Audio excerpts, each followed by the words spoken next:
I'm back with Fear and Hunger. Fear and Hunger 2, Termina, released in 2022 for RPGmaker and V. It takes place a long time after the events of the original Fear and Hunger, setting up its own story in the new era of this world. With it, of course, having a lot of callbacks and connections to its predecessor. The premise of this game differentiates itself from the first game and evolved so that it immediately caught my attention, which made me think I prefer this over Fear and Hunger, which did end up happening, but I'm getting too ahead of myself.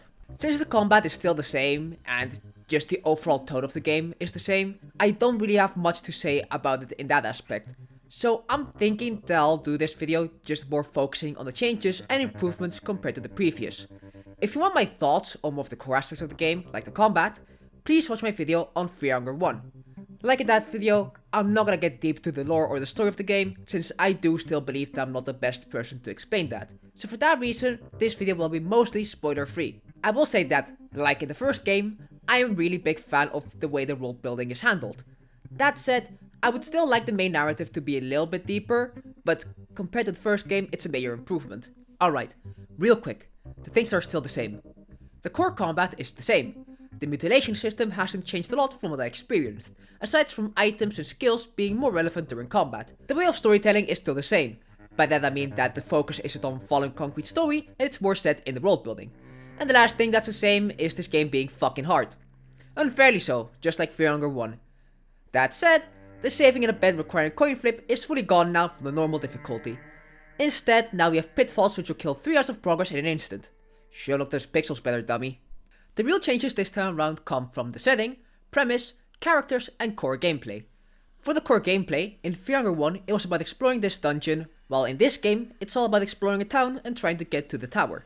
The randomly generated loot from the first game stays the same, but our environment is different. This time around I like the puzzles way more and the town is really cool. I prefer it heavily from the dungeon for a lot of reasons. For one, the environments are way more vibrant. It being a town is, to me, more intriguing than the dungeon due to it being a grander scale. From the dungeon you could keep the horrors centralized to whatever is inside, but for a whole town to be affected, it makes you think what could have caused this for everyone, even random citizens, to be affected. And most importantly, I like it more because level 5 doesn't exist. I fucking hate those caves. The setting now takes place in a post-World War I time in what is assumed to be Czechoslovakia. Not implying that World War I happened in this story, or that we are in the real country of Czechoslovakia, since this game has its own unique world and history, but the aesthetic and the technology reminds me of that era, especially with some of the terminology used. And I think it's Czech because of the language and the name of the places. The premise this time around is extremely different, since the Dungeons of Fear and Hunger aren't the main focus and are almost gone from the map. This time around it follows 14 people who arrive by train to the city of Prehevil. They all suffer from a dream where they encounter some nightmarish stuff and a man named Perkele. This man tells them that they will be partaking in the festival of Termina, and that they need to get to the tower as fast as possible. Later on you find out that you only have 3 days to come to the tower and eliminate the other passengers on the train. 14 candidates, but only one true victor. So, basically, a battle royale.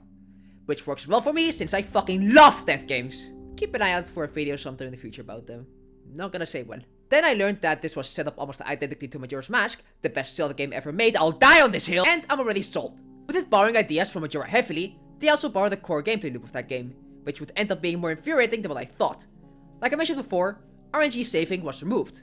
Instead of that, the downside of trying to save now is that when you sleep in a bed, time progresses. Like Majora, it goes from morning to afternoon to midnight, alongside with it only being 3 days long.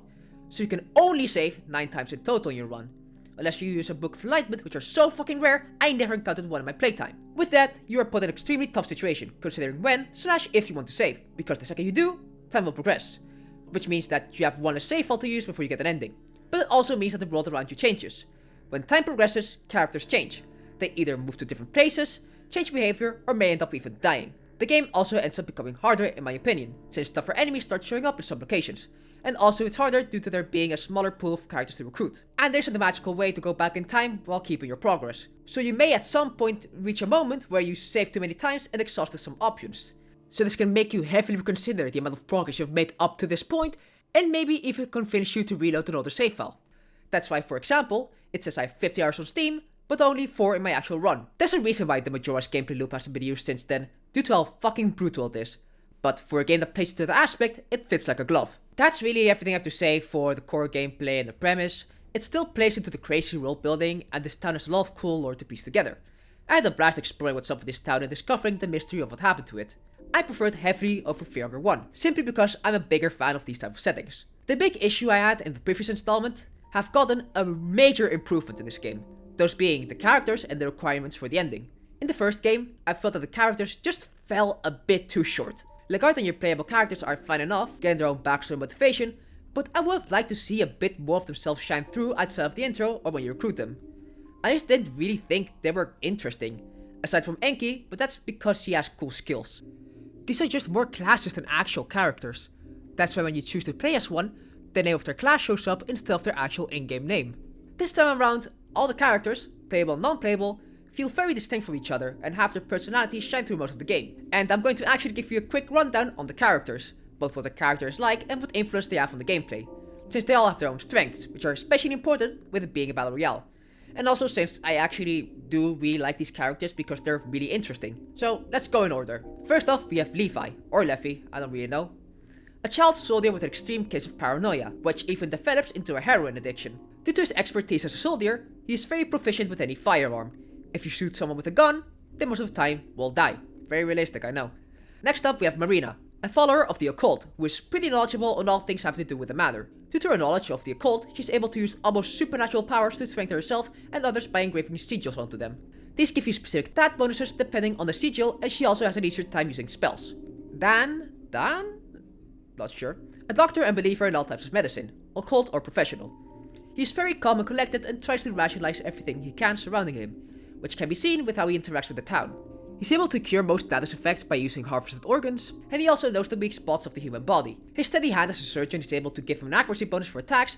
He can also analyze corpses to find out what's up with them, and then right afterwards he can steal every single one of their organs. Abella, a very skilled mechanic who can fix almost anything. A pretty friendly person who's willing to help with her expertise wherever she can. She's able to open most doors that are electrically locked, and she's able to craft things together. She also has an absolute busted skill called wrench toss, which will paralyze any part of the body for 2 turns. Also in the game, Sony points out she has a fat ass, probably got it from her ancestor. Osa, a yellow mage with a very in-depth knowledge of spiritualism, even if he despises it. He is very cynical of the world around him and is very protective of himself. He is by far the strongest magic user in the game, getting massive magic attack bonuses from his skills. He also has a certain funny guy in his pocket, which I highly recommend you do the full intro for since his the most in-depth. I honestly also recommend you just playing as him because of the extra shit the other guy says, it's really funny.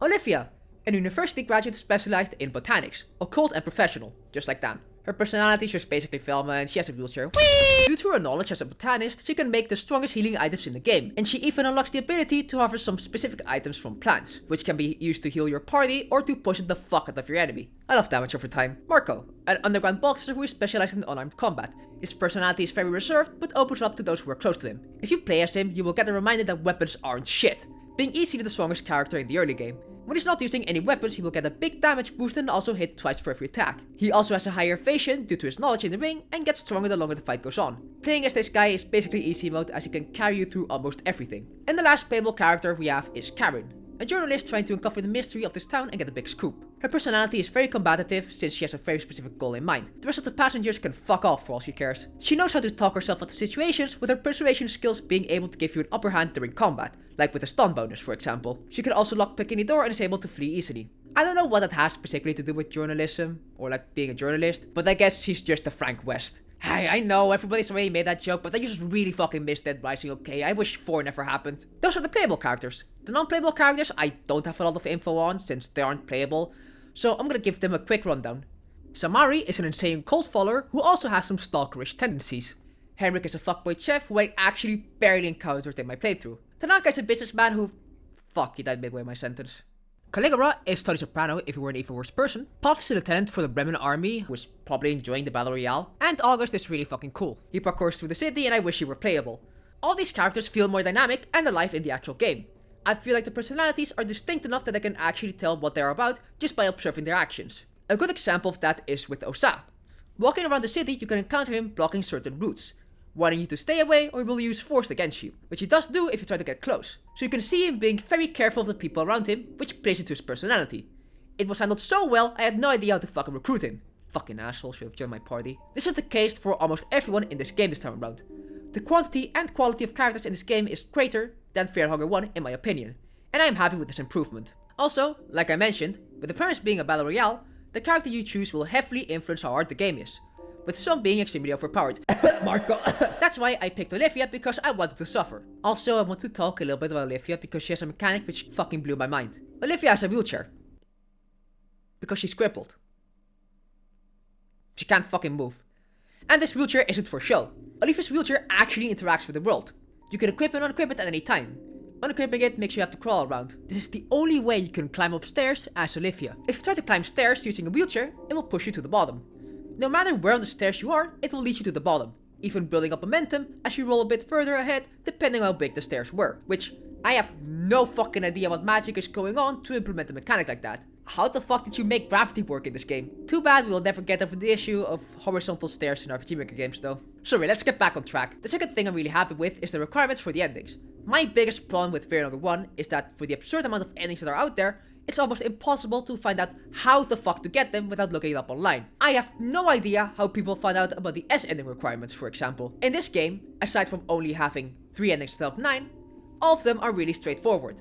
Hell, 2 of the endings they tell you at the start of the game. Ending A is more of an obscure find, but it's understandable since it's supposed to be the best possible ending. That said, I do feel like the game still suffers from the player getting scared to explore due to the looming threat of losing all your progress. Despite that, it's better than in Fear Hunger 1 because you actually are able to find a clearer way of how to achieve these endings. This is due to them dropping a lot of hints as you explore the town, which doesn't require reading through fucking 20 lore books. There's a fortune teller which will vaguely tell you what you should be looking for and what you are missing.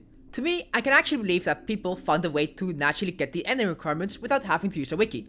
Hell, I never used a wiki in this game and I was able to get ending A just fine, even though I had to reload a couple of times since I just saved too much. That's it really. I really fucking like this game. The art style is still really good, the music is even better honestly this time around, there are 2 songs which I really fucking liked. It has a lot of content to offer with a variety in characters. Like the original game, there's also a fuck ton of extra content mechanics I just flat out didn't encounter once.